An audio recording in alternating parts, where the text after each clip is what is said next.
Esse é um evento organizado pelo GENE, o Grupo Interdisciplinar de Estudos sobre Educação Inclusiva e Necessidades Especiais, com apoio da direção da Faculdade de Educação da UFMG e apoio da CAPES também.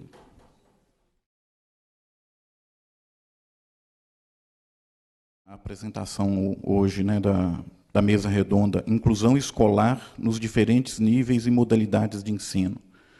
O coordenador da mesa é o professor mestre Danilo Ribeiro Sá Fortes. Professor. O professor Danilo possui mestrado em Educação pela Faculdade de Educação aqui da UFMG, especialização em Ensino de Ciências, com ênfase em Física, pelo CECIMIG, que é um órgão aqui da FAI também, licenciatura em Física, também pela UFMG. Atualmente, ele atua no Grupo GENE, que está organizando o evento aqui hoje. Convidamos também a professora Isabel de Oliveira e Silva.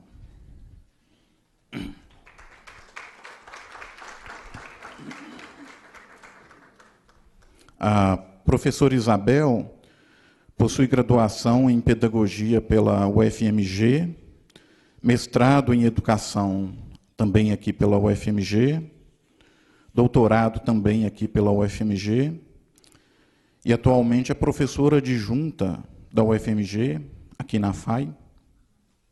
Então, dando início ao nosso trabalho, nós vamos começar com, seguindo sua proposta, vai manter a ordem, né?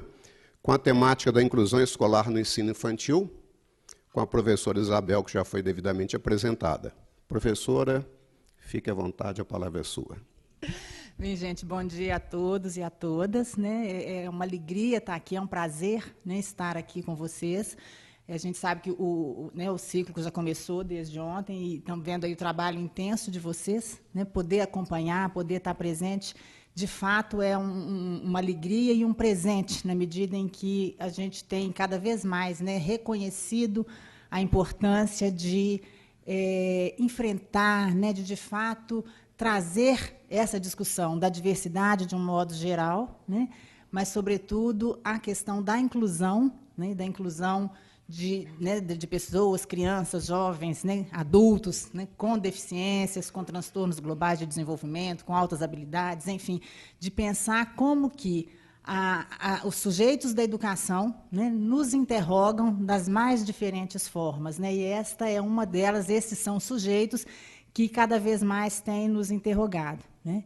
Quando Regina me convidou, eu disse a ela, falei, Regina, não é, né? Embora reconheça e tenha total sensibilidade para as questões, né? Essa não é a minha área de pesquisa, né? A gente acompanha a partir do fato de que é um tema, uma questão que está muito presente, né, nas práticas da educação infantil, que é o campo, né, no qual eu atuo, tanto com a formação de professores, como acompanhamento das escolas, né, na realização de pesquisas, e a gente vem se encontrando com essas questões, com muitas perguntas e poucas respostas, né, com muitas angústias, né, e cada vez mais a gente tem se alimentado do contato com os professores e professoras, no caso da educação infantil, sobretudo professoras, né, que têm enfrentado o desafio e construído, né, alternativas, construído práticas que procuram, de certa forma, né, na medida do possível, das condições que estão ali colocadas,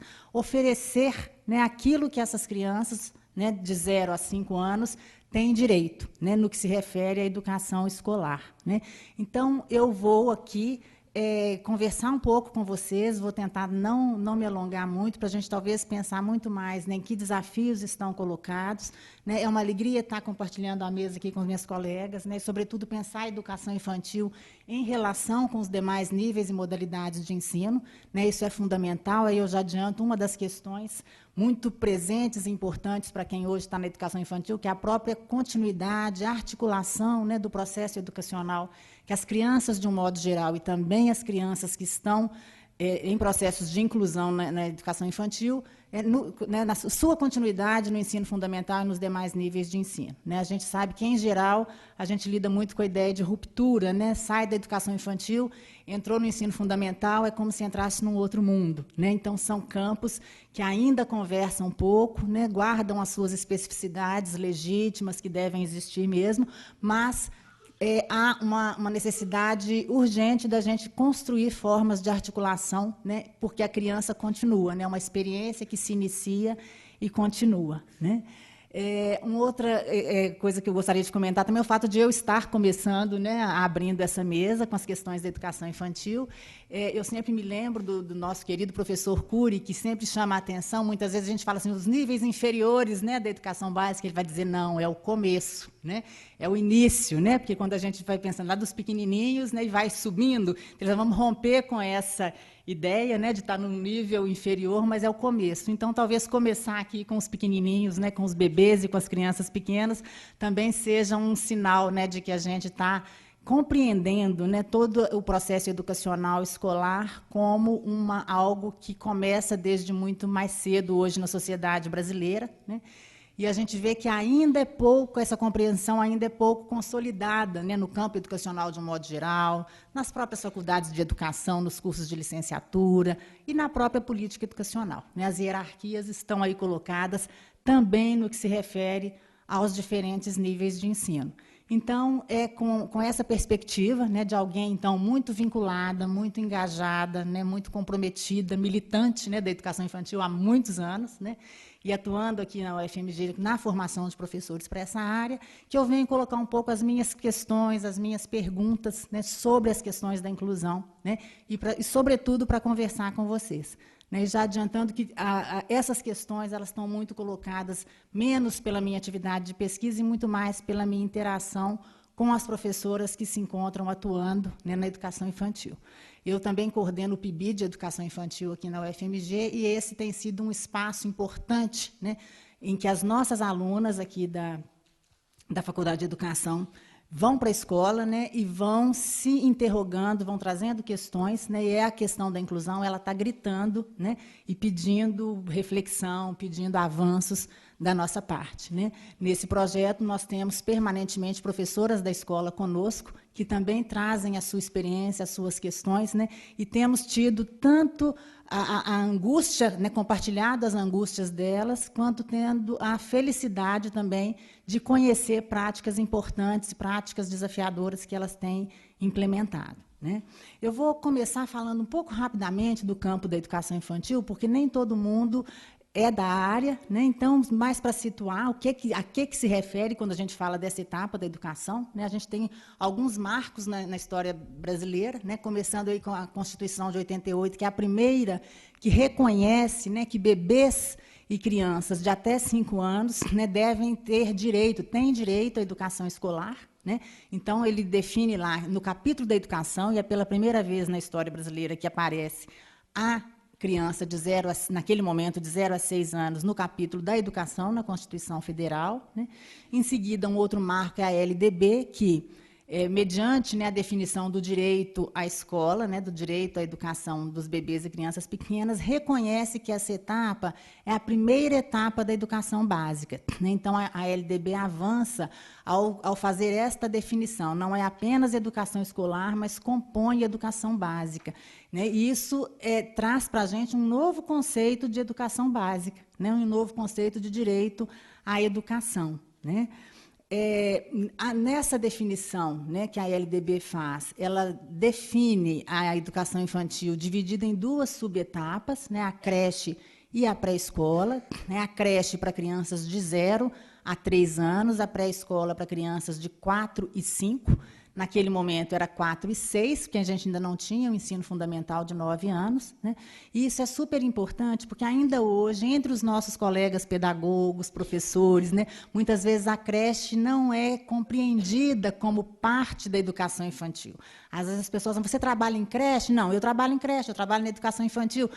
Mas a creche ela é parte da educação infantil. Então é importante a gente enfatizar esse aspecto. Quando um bebê de 5 meses, de 6 meses, né, de 1 ano, vai para a instituição educacional, qualquer que seja o nome que essa instituição assuma, esta criança está na primeira etapa da educação básica no Brasil, deve ser atendida por professores qualificados, né, não apenas qualificados formalmente, né, mas também reconhecido com uma qualificação reconhecida, né? Hoje, a exigência mínima é a mesma exigência mínima para o ensino fundamental, que é o magistério em nível médio, né? Mas reconhecendo-se que essa formação deve ocorrer em nível superior, né? Então, eu gosto sempre de frisar isso, porque ainda temos, né, uma percepção do atendimento à criança pequena como um atendimento mais assistencial, né, muito mais voltado para o atendimento às necessidades da família do que às necessidades da própria criança, né? Então, trazendo um pouquinho desses marcos, a gente vê que é muito recente na nossa história termos educação infantil, de um modo geral, né? Antes de chegarmos às questões específicas aqui do nosso encontro, a própria educação infantil é um bebê, né? É uma criança na história da educação brasileira, né? Então, isso nos traz a percepção, e é importante que a gente compreenda que ela está se constituindo com todas as demandas que se colocam. Ao passo que as outras etapas do ensino, né, se constituíram muitas vezes sem a preocupação, né, de atender direitos que hoje nós reconhecemos como fundamentais, como direitos humanos fundamentais, como é o caso da inclusão, por exemplo, né? A educação infantil ela já nasce nesse momento, né, na era dos direitos, né, e no momento em que a sociedade brasileira reconhece direitos aos diferentes segmentos da população, né? E aí é importante, então, a gente ter isso em mente, porque, no caso da educação infantil, as questões vão assumir especificidades, né, em relação aos demais níveis. Uma especificidade óbvia é a questão da idade das crianças, mas a outra é o próprio momento de constituição da área, né, de constituição das redes de atendimento e de expansão, né, para o conjunto da população que tem direito a essa etapa da educação, né? Nesse sentido, então, a inclusão, né, das crianças com deficiência, com transtornos globais de desenvolvimento, altas habilidades, superdotação e, por que não dizer, né, o trato com todas as questões relacionadas à diversidade, elas vão se apresentar no conjunto dos desafios de constituição dessa área, como parte da política educacional e da prática educativa, né? E é importante a gente reconhecer que, nesses últimos 30 anos, tivemos avanços muito importantes, né? Então, se a gente pensar que essas redes públicas eram inexistentes, hoje elas existem, né? Hoje elas atendem um conjunto de crianças de uma forma muito mais ampla do que atendiam há 30 anos, né, atrás. E também temos verificado muitos retrocessos, né? Nós constituímos uma legislação muito avançada e que as políticas públicas, então, deveriam dar efetividade ao direito estabelecido na legislação, mas a gente vê que, na prática, por questões, né, de prioridade, por questões, inclusive, muito mais de fundo econômico do que de fundo de política educacional, né, vão determinar alguns retrocessos. E aí, um pouquinho mais adiante, eu quero comentar, sobretudo no que se refere às questões relativas aos profissionais, né, aos professores que atuam com as crianças de um modo geral e com as crianças para promover a inclusão, né? No processo normativo da educação infantil, o que é que a gente tem, né, como o documento, o instrumento que vai direcionar as práticas pedagógicas para todas as crianças e também as práticas para a inclusão? São as diretrizes curriculares nacionais para a educação infantil, né, como uma prática regulamentada, né, como primeira etapa da educação básica. Os instrumentos normativos que foram definidos para o conjunto da educação básica também estão presentes na educação infantil. E aí eu gostaria, então, de pensar um pouquinho a partir do que as diretrizes definem para a educação infantil, porque elas nos dão pistas, né, para pensar como é que a gente vai pensar a inclusão, né? Então, as diretrizes é uma resolução de 2009, né, por meio que foi fundamentada por um parecer também de 2009, né, no qual que é o parecer número 20 daquele ano, que vai então trazer uma fundamentação importante, né, e ali vai aparecer o direito das crianças, né, à inclusão também na educação infantil, né? Nesse sentido, esses elementos então que eu gostaria de destacar, eles nos remetem para pensar uma prática pedagógica que de fato favoreça a inclusão e os direitos das crianças com deficiência, né, etc.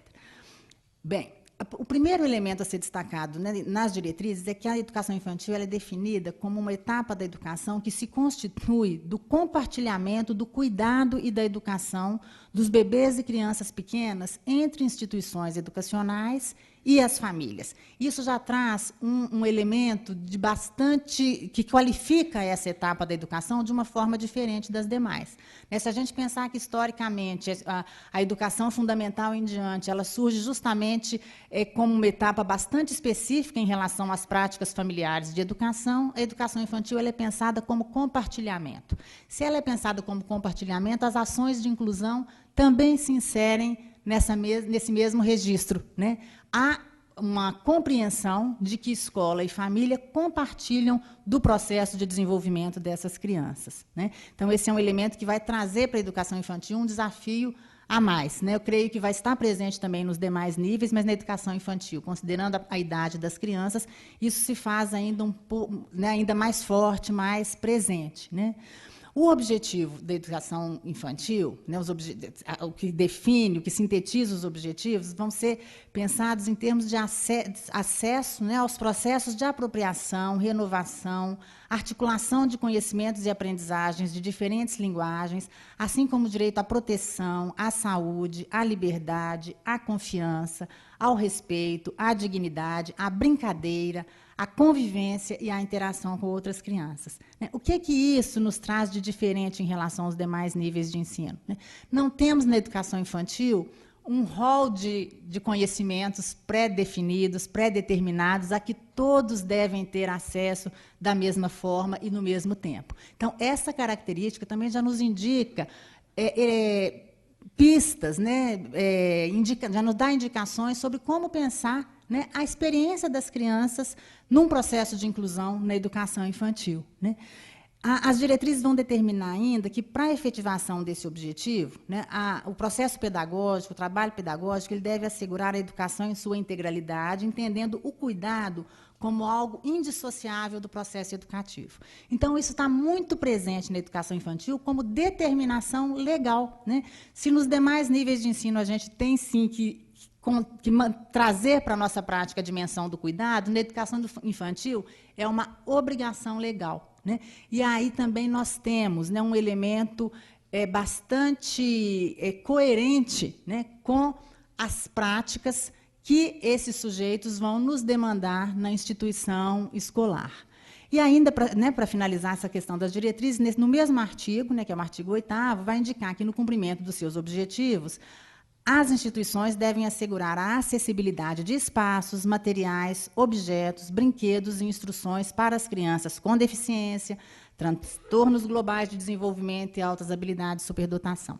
Então, o que eu quero, né, por que trazer isso aqui? Na verdade, o que está previsto para as crianças, né, para a inclusão no processo educacional, é basicamente o mesmo que está previsto para as crianças de um modo geral.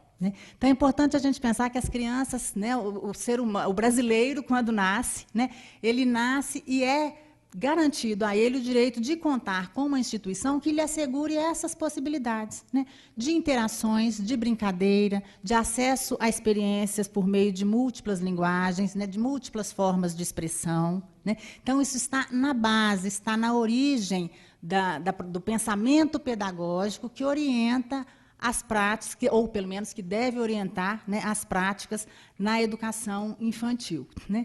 E, finalmente, né, o eixo da indissociabilidade, né, o pilar, talvez, né, da indissociabilidade entre cuidado e educação, ele se soma a um outro pilar, que é as propostas pedagógicas elas devem ser norteadas pelas interações e pelas brincadeiras, né? Então, é a indissociabilidade entre cuidado e educação, a possibilidade de promover interações entre as crianças, né, e a possibilidade de que todo o processo educacional, as aprendizagens, né, se façam por meio das brincadeiras, por meio da dimensão lúdica que é própria do ser humano, mas que é constitutiva da experiência infantil. Então, são esses os elementos que estruturam, né, a pedagogia, que estruturam a proposta pedagógica para as crianças de 0 a 5 anos. Como é que está meu tempo aí, Danilo? Fique à vontade. Não muito, né? Não muito. Bem colocado. enfim, vou tentar seguir aqui o texto para não perder muito. Bem, o que acontece, então? Toda essa discussão na área da educação infantil, ela enfatiza que o centro do planejamento curricular é a criança, né? Como eu falei antes, não é um conjunto de disciplinas, né? Não é um programa previamente estabelecido a que todos devem ter acesso no processo de escolarização, né? Claro que com isso eu não quero dizer que no ensino fundamental a criança deva ser desconsiderada, né? Mas há uma perspectiva de que, a partir do ensino fundamental, a sociedade vai introduzindo, né, os sujeitos num processo de socialização em que há uma perspectiva, né, de acesso a coisas comuns e, da mesma forma, num processo relativamente homogêneo, sem desconsiderar que aí também devemos considerar as diferenças, considerar as individualidades, né? Bem, tais prescrições, no entanto, elas são, então, muito avançadas, reconhecidamente, né, pautadas no reconhecimento dos direitos e dos múltiplos direitos, tanto aqueles que são os direitos universais, quanto aqueles que são, né, as especificações dos direitos, considerando, então, né, as múltiplas diferenças que hoje nos orientam, né. A gente ainda encontra, na prática, muitas barreiras, muitos desafios, tanto na implementação das políticas de educação infantil, quanto no cotidiano dessas instituições, né? Tais desafios, eles têm nos interrogado a todos na relação com as redes de ensino, né, e com as professoras e com as famílias que se encontram com crianças nessa etapa da educação, né? O que a gente hoje considera como principal avanço, como principal conquista, quando a gente pensa no que se refere às crianças e quando se refere à inclusão? Primeiro, as crianças, de um modo geral, todas elas estão chegando ao sistema educacional, elas estão chegando, né, às instituições de educação que não existiam, né? Então, a constituição das redes faz com que aqueles sujeitos que estavam restritos ao ambiente doméstico no seu processo educativo inicial, né, sobretudo pegando 0 a 3, né, eles aparecem na cena pública e se tornam responsabilidade de todos nós, né? Num processo um pouco mais tardio, as crianças com deficiências, transtornos, né, altas habilidades e outras diversidades também vão aparecer na cena pública porque passam a ter seu direito garantido. Boa parte das redes já definem a prioridade de matrícula, né, a prioridade de vaga para essas crianças. Então, a gente tem um estímulo a que essas famílias levem essas crianças para a instituição de educação infantil. Então, um primeiro avanço que a gente pode identificar é o fato de aparecer, né? Aquilo que não aparece na cena pública é como se não existisse, né? Está restrito ao ambiente privado, portanto, ao particularismo de cada família, né, que vai lidar com seus filhos, com as suas crianças, da forma que mais lhe convier, né, e não se torna responsabilidade pública. Então, um dos elementos que a gente precisa, então, né, reconhecer como um avanço é o fato de que nós estamos vendo essas crianças, estamos tendo contato com elas, né, e estamos, de fato, sendo interrogados por elas, né, na nossa prática profissional, né. O fato delas virem para a escola e, sobretudo, o fato de terem prioridade, né, de acesso às vagas, tem feito com que, na educação infantil, eu não tenho dados, né, dos outros níveis de ensino, mas na educação infantil a gente tem um número grande, muito visível, nessas instituições, de crianças com deficiências, com altas habilidades, enfim, talvez mais do que nas escolas de ensino fundamental, considerando a proporcionalidade, né, do público atendido. Então, o que a gente vai perceber? As turmas de educação infantil são turmas menores, né, e muitas vezes a gente tem 3 até 4 crianças com deficiência numa mesma turma, né? A gente espera que a escola de educação infantil não seja uma instituição muito grande, embora a tendência tenha sido essa, como uma forma de racionalização da política pública, né? Mas as instituições, elas têm, algumas têm 100 crianças, outras 270, estou pegando o exemplo de Belo Horizonte, né? E as mais recentes estão pensadas para 440, aí já, né, 440 vagas, porque a gente tem também o período integral. Mas, sobretudo nessas menores, as crianças aparecem muito, porque às vezes você tem um número grande de crianças numa instituição que não é tão grande, né? E, às vezes, numa única turma, 3, 4 crianças com algum tipo de deficiência ou transtorno, né? E isso tem, então, a gente tem refletido pouco no campo da educação infantil sobre como isso impacta a prática pedagógica daquela instituição e a prática pedagógica daquelas professoras e a experiência do conjunto das crianças que ali estão. Eu estou dizendo, a gente tem refletido pouco o campo da pesquisa, né, a universidade, porque os professores têm refletido, porque eles estão com o desafio de organizar suas práticas pedagógicas, considerando todas as crianças que estão na escola de educação infantil.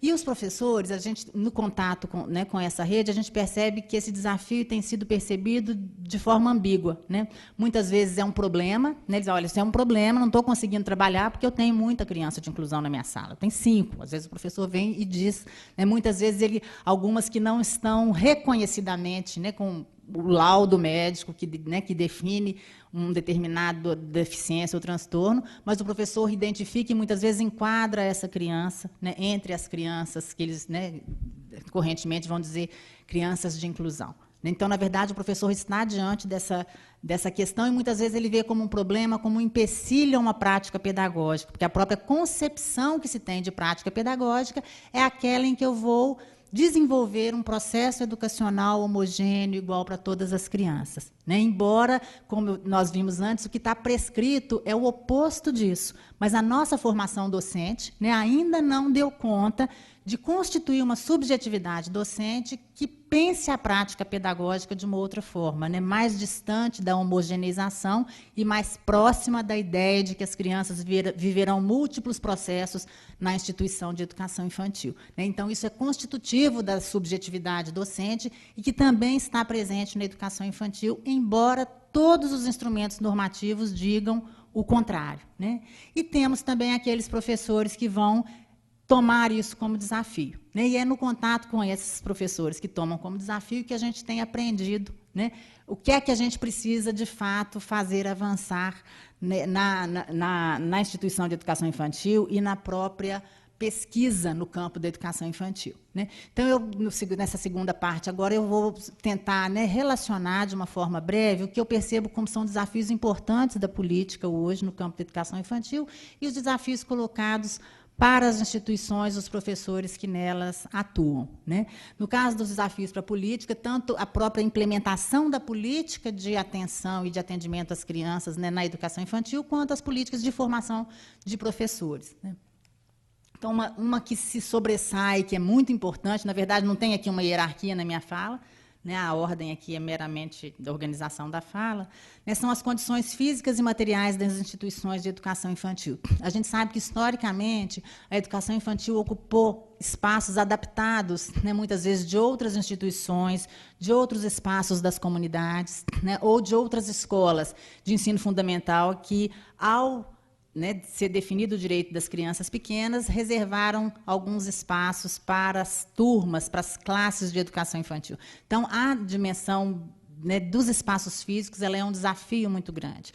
Em Belo Horizonte, a gente tem, né, desde 2003, 2004, um processo de construção de instituições com um projeto arquitetônico que considera, né, todas as referências que vêm sendo construídas para a educação infantil. Mas, né, as questões da inclusão ainda desafiam né, essa arquitetura, né, que não necessariamente acolhe de forma adequada todas as crianças. Então, embora a gente tenha avançado no que se refere ao espaço para as crianças, considerando a faixa etária e suas condições de mobilidade, necessidades, né, de interação, de brincadeira, etc., mas para as múltiplas deficiências ou transtornos, etc., que aparecem na escola, a gente ainda tem pouca reflexão, poucas referências e poucas ações nesse sentido. Quando a gente pensa aquelas instituições adaptadas, aí a gente vê que é ainda muito mais precária essa dimensão, né? E precisamos, então, um dos elementos é construir referências no que concerne à materialidade e construção de ambientes comuns que favoreçam as interações de todas as crianças e específicos que atendam às necessidades, eu gosto mais de dizer, aos direitos especiais, né, de parte das crianças que estão na educação infantil. Acho que quando a gente pensa em direitos especiais, a gente fortalece, né, um pouco mais o nosso dever de criar as condições, né? A ideia de que os professores lotados nessas instituições, né, eles precisam não apenas ser capacitados, também ser capacitados, mas em número adequado para cuidar da educação de grupos de bebês e crianças pequenas, né, e, sobretudo, nos grupos que contêm, né, que recebem crianças com deficiências, com transtornos, com altas habilidades. O que a gente percebe? A razão professor-criança ela tem sido respeitada, sobretudo porque a gente hoje tem uma regulamentação, tanto nacional quanto estaduais e municipais, que vão indicar, né, o número de crianças por professor nas instituições, o número de crianças por adulto, né, há uma variação aí nas normatizações. Mas o que acontece? Quando uma turma recebe as crianças para a inclusão, isso não muda, né, o número de professores ali para compartilhar o trabalho, né? Então, às vezes, se tem 2 professores para 15 crianças, permanecem 2 professores para 15 crianças. Então, como que ele vai, então, de fato, construir, né, e planejar e executar processos pedagógicos que atendam às necessidades de todas as crianças, às necessidades dessas crianças de interação com o conjunto da turma e as especificidades dessas crianças, né? No caso de Belo Horizonte, a gente tem a figura do auxiliar, né, de apoio à inclusão, que é uma solução que traz um problema, né? Porque, na verdade, é uma pessoa que chega sem exigência de formação, nem para o magistério, de um modo geral, muito menos uma formação para contribuir com o trabalho do professor, né? Então, esse é um elemento que precisa ser refletido. Quem são os profissionais, quem são os adultos educadores que, de fato, vão, atuando conjuntamente, promover uma inclusão efetiva dessas crianças, né? O outro elemento, depois eu volto nessa questão da inclusão um pouco mais à frente, a formação dos professores para essa etapa da educação básica. A gente sabe que a pedagogia tem se modificado, mas ela ainda não conseguiu ser efetiva na formação docente para a educação infantil de modo geral, e a gente sabe também o quanto que ainda é uma peleja, né, trazer os conteúdos da inclusão para a formação docente de forma ampliada, de forma consistente, em interação com as demais áreas de conhecimento que constituem a formação docente. E lembrando que, na educação infantil, a gente ainda tem muitos professores apenas com nível médio de formação, né? Então, é uma área em que tem se dado prioridade, por questões econômicas, a um profissional formado apenas em nível médio, né? E, sobretudo, o desafio da formação continuada, né, que permita a constante atualização e reflexão por parte dos professores. Um outro elemento é a criação de condições que permitam superar as dificuldades impostas pela estrutura de carreira docente nas redes de ensino, né? As redes de ensino, elas não incorporam as características e necessidades dos bebês e das crianças pequenas, né, e de suas famílias, porque a gente tem uma demanda importante de atendimento em horário integral nessa faixa etária, mas a estrutura de carreira dos professores é uma estrutura de 4h30 diária, né? E aí o que acontece com as crianças, de um modo geral, e com o processo de inclusão? A gente tem um grupo de professores, a gente não tem um único professor que se dedica a essa turma de criança ou a essa criança, né? Muitas vezes, no mesmo turno, você tem mais de um professor, mas, ao longo do dia, passam vários professores. O professor fica 4h30, a criança fica 10 horas na instituição, né? Então, esse é um elemento que precisa ser enfrentado pela política pública, né? Porque as demandas dessa área, elas são diferentes das demandas do ensino fundamental, e a estrutura de carreira docente é a mesma, né? E aí, aqui, claro, que tem todo um diálogo com o professor, com as suas organizações sindicais e etc., que é importante da gente não perder de vista, né? A importância da efetivação da articulação intersetorial para a promoção da inclusão. Nas instituições educacionais, elas têm precário conhecimento sobre o funcionamento de outros setores da política social, especialmente da saúde. E o contrário também, né? A área da saúde tem precário conhecimento sobre o funcionamento das instituições educacionais, né? E quanto menor é a criança, mais importante essa comunicação, essa integração se torna, né? E, no caso da criança acompanhada por outros profissionais, né, da saúde, do desenvolvimento, do bem-estar, né, mais importante se torna essa comunicação e essa integração, né? A importância do investimento em condições efetivas entre educação infantil e ensino fundamental. Então, o que a gente tem aprendido muito com essas professoras é que, com as relações com a rede, quando chega no final da educação infantil, quando vem sendo desenvolvido um trabalho que, de fato, favoreça a inclusão dessas crianças, as famílias entram em pânico, né, com a continuidade no ensino fundamental. Então, se isso vale para o conjunto das crianças, no caso das crianças da inclusão, isso se revela como uma angústia e como uma dificuldade ainda maior, né? Porque, além de tudo, no ensino fundamental, além da ausência de comunicação, a gente sabe que há uma mudança radical, né? Uma mudança muito importante nas expectativas que os professores têm né, das crianças quando elas chegam nessa etapa e nesse nível de ensino. Então, essa articulação com o ensino, entre a educação infantil e o ensino fundamental é um dos elementos, talvez, fundamentais, né, da nossa prática no sentido de favorecer a inclusão. Partindo, então, dessas questões gerais, eu já estou finalizando, pensando agora no interior da instituição de educação infantil, né, alguns elementos, então, que os contatos com as redes e com os professores têm nos ajudado a sistematizar, né?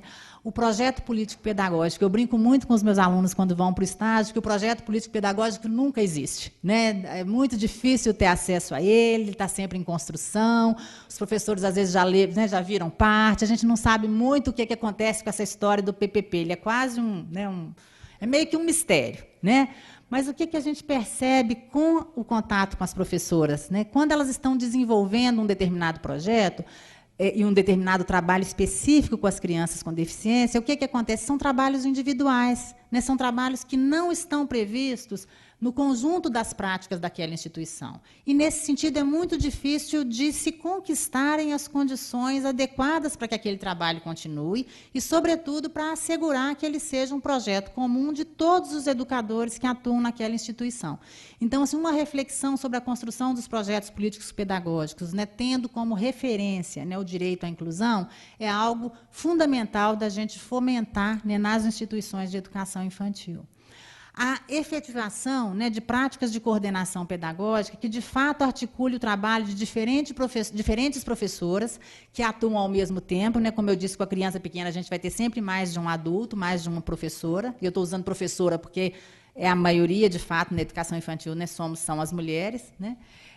E essa é uma situação específica da educação infantil. Ter mais de uma professora ao mesmo tempo na sala, e muitas vezes com posturas diferentes em relação a essa mesma criança, e professoras ao longo do dia, né? Muitas vezes o que é feito na parte da manhã é desfeito à tarde, né? Questões muito, às vezes, corriqueiras, né? As professoras têm nos dito, olha, eu trabalho com aquele aluno, por exemplo, um aluno que demanda uma forma de organização temporal mais organizada, mais delimitada, né, para que ele possa se organizar e se sentir organizado, se sentir seguro naquele ambiente, né? Eu faço isso na parte da manhã e esse aluno tem um tipo de interação com os ambientes, com as outras crianças. Mas na parte da tarde isso não acontece. Então, o grupo se torna um caos, porque aquela criança vai demonstrar, vai manifestar que aquilo que lhe dava a segurança e a estrutura para que ela agisse naquele ambiente não aparece no outro turno. Ou seja, no mesmo dia ela tem experiências opostas e conflitantes, né? E tem atitudes opostas e conflitantes por parte desse adulto que é referência para a sua formação naquela instituição, né? Um outro elemento de conflito importante são os auxiliares de apoio à inclusão, e aqui eu me refiro especificamente a Belo Horizonte, né? A ausência de formação e a ausência de clareza do seu papel tem criado situações bastante delicadas na prática, né, de trabalho com as crianças. Por quê? Muitas vezes ele é aquele que faz o apartamento da criança no grupo, né? Ele atua como aquela criança sendo dele, né? Então, o que uma professora me contava? Ela fazendo um processo de fato de inclusão, né, a criança parte do grupo com o qual ela trabalha, mas se essa monitora, essa auxiliar de inclusão, muitas vezes vai levar um recado, etc., ela passa a mão do menino e quer levar, porque o menino é dela. Onde ela está, a criança tem que estar, né? Então, isso é algo que parece simples de resolver, mas não é, né? É parte da compreensão que essa pessoa tem e das orientações que ela recebeu. Você está na escola para acompanhar aquela criança, né? Então, o que a gente tem refletido com as professoras é no sentido de que ela está na escola para apoiar a professora na sua prática de favorecimento da inclusão, né? Mas ainda tem sido algo difícil de ser compreendido e efetivado nas práticas que a gente tem acompanhado, né?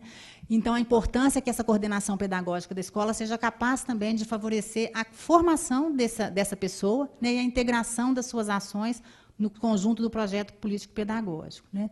A gente observa que quanto mais a professora tem clareza de que a criança integra o grupo sob sua responsabilidade, maior clareza se obtém a respeito do auxiliar, Então, quando o professor não entende muito o que ele vai fazer, o auxiliar vira uma tábua de salvação para que ele fique com aquela criança enquanto ele faz o trabalho com o grupo de crianças. Isso, gente, aqui não tem nenhum julgamento do professor individualmente, né? Ele também tem uma história, ele também tem uma história de formação, ele também está sob determinadas condições de trabalho, né? São elementos que eu estou trazendo para a gente refletir no sentido de que todos nós, né, política pública, coordenação pedagógica, professoras, né, e, no caso dessa figura do auxiliar, quando está presente na escola, precisamos encontrar a melhor forma de potencializar esse trabalho conjunto, esse trabalho coletivo, né? Bem, a ideia fundamental na educação infantil do acolhimento à família, né? Ainda sobre auxiliar, é importante a gente lembrar, porque um papel importante que ele poderia cumprir seria o da continuidade, né? O professor fica meio período e esse auxiliar fica o dia inteiro, né? Então, alguém que pudesse favorecer essa articulação do trabalho nos diferentes turnos da escola, talvez pudesse ser esse outro profissional que permanece na escola o dia todo, né? Como eu disse no início, a educação infantil ela se constitui do compartilhamento entre família e instituição. E aí é importante a gente pensar que a criança está no início do seu processo de escolarização, né? A família está no início da convivência com uma condição para a qual nem sempre ela estava preparada, né? Muitas vezes é a própria escola que identifica eventuais dificuldades que podem ser depois identificadas como deficiência, como transtorno. Muitas vezes, mediante a possibilidade da existência de alguma deficiência, crianças que não têm nenhuma deficiência ou transtorno são rotuladas, né, como crianças com deficiência. Ou seja, há uma complexidade, né, de questões que envolvem o trabalho do professor e que esse professor precisa estar mais instrumentalizado e mais apoiado para atuar, né? Ele está lidando com o início, né? O início da vida, o início do processo de escolarização e com o início do processo familiar de construção, né, de vínculos com essa criança e de definição de como é que vai ser a sua educação e a sua socialização, né? Então, dessa situação, né, o fato de termos crianças para a inclusão na educação infantil, a gente tem a complexificação da relação com a família, né? Então, como eu disse, é uma família então, que está no início do processo de aprendizagem dessa nova situação, né? Muitas vezes essa família não aceita bem a situação na medida em que ela é identificada. Então, todo esse processo, né, de construção de uma prática comum, de princípios comuns que assegurem alguma continuidade da experiência dessa criança, precisa ser também objeto de atuação da instituição de educação infantil.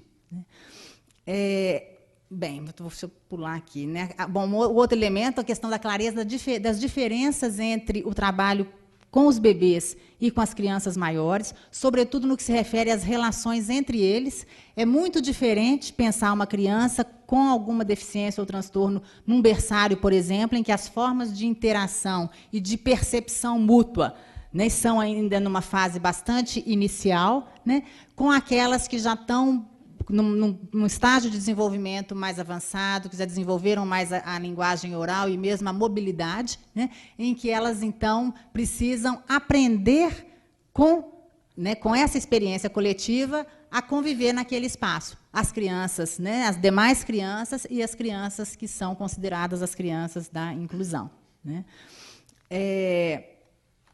Bom, frequentemente, então, né, as professoras, aí, finalizando mesmo, elas manifestam a ausência de clareza do sentido de suas práticas. Esse é um outro elemento que tem ficado bastante presente, né? Eu tenho que minimizar os efeitos de uma eventual deficiência ou transtorno, eu tenho que criar estratégias pedagógicas para a criança na condição em que ela está. Na verdade, essa confusão me parece muito mais um reflexo da ausência da intersetorialidade e da ausência de comunicação entre os diferentes profissionais que acompanham essa criança, né? Quem que se volta mais para um processo de transformação possível, né, das condições de sociabilidade, de aprendizagem, né? E como que o professor se coloca diante das possibilidades de constituição de estratégias pedagógicas que, de fato, atendam a criança naquela condição daquele momento, né? Aquela velha equação de assim, a criança, no estágio em que ela é o meu sujeito de trabalho. E, ao mesmo tempo, eu tenho que vislumbrar, né, os avanços que ela pode